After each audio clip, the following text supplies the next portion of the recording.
बच्चों, आज की हमारी कहानी का शीर्षक है लाल मोर। बच्चों, क्या तुमने कभी लाल मोर देखा है? मोर तो लाल होते ही नहीं हैं, लेकिन ऐसी एक घटना हुई, उसके बारे में हम आपको बताते हैं।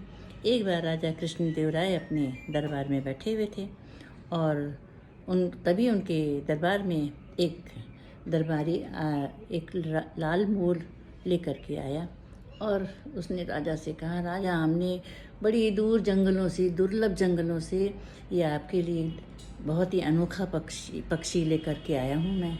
बहुत ही मुश्किल से मिला है और बहुत इसके लिए मुझे कुछ पैसे भी, मोहरे भी खर्च करनी पड़ी।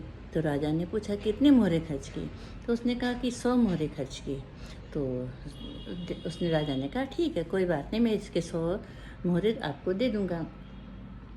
और फिर उसने कहा कि नहीं, 300 मोहरे हमको इसको लाने में भी लग गए। तो राजा ने कहा, ठीक है, उसके लिए भी दे दूंगा मैं। और राजा को वो पक्षी बहुत पसंद आया, क्योंकि राजा जो था ना, वो पक्षियों का बहुत शौकीन था। और उनकी जो पक्षीशाला था तो उसमें बहुत सारे भिन्न भिन्न प्रकार के, जगह जगह के विचित्र पक्षी थे और सुंदर सुंदर पक्षी थे। तो राजा को बहुत अच्छा लगता था उनके साथ समय बिताना। तो जब मोर को देखा तो राजा को बहुत खुशी हुई और उन्होंने अपने जहाँ पर उनके पक्षी रहते थे वहाँ पर रखने की सोची। तो इस पर जो दरबारी था वो भी चापलूसी करने लग गया कि महाराज, ये आपके पक्षियों के साथ में ये बहुत अच्छा सुंदर लगेगा और ये सबसे अच्छा और विचित्र पक्षी है, ऐसा कहीं भी आपको देखने को नहीं मिलेगा।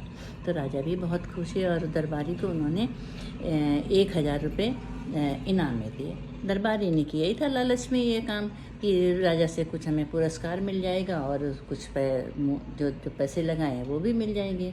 तो इस प्रकार से राजा ने उसको, मोर को रख लिया। तो जब तेनालीराम भी उसी दरबार में बैठे थे, तेनालीराम को कुछ अजीब सा लगा कि ये कोई लाल मोर तो होता नहीं है। तो उसने सोचा, उस मोर के पास गया और उसको उसने सूंघा ऐसे करके। तो बच्चों, उसकी रंगों की स्मेल आती है ना, तो तेनालीराम को भी रंगों की स्मेल आ गई और वो समझ गया कि ये कुछ गड़बड़ है। तेनालीराम दूसरे दिन उन्होंने 5 मोर और ख़रीदे और उसी चित्रकार के पास गए और कहा कि इन मोरों को उसे वैसे ही लाल रंगों में इनको भी रंग दो।